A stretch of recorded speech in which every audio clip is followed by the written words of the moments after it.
Hello, সবাইকে স্বাগতম আমার চ্যানেলে। আজ ডালের কড়ি, খুবই সিম্পল একটা রান্না আপনাদের সাথে শেয়ার করব। ফার্স্টে ডালগুলোকে ভিজিয়ে নিয়ে ভালো করে শিলনোড়ায় ডালগুলোকে বেটে নিতে হবে। বেটে নেওয়া হয়ে গেলে ডালগুলোকে তুলে নিতে হবে একটি পাত্রে।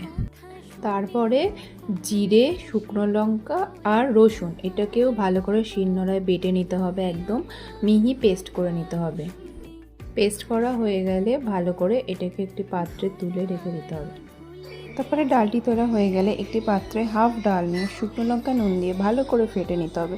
তারপর কড়াটা বসিয়ে কড়াটাকে ভালো করে গরম করে তেল দিয়ে দিতে হবে, সাদা তেলে। তারপরে ডালগুলোকে ভালো করে বড়া করে লাল লাল করে ছেঁকে ভেজে তুলে নিতে হবে।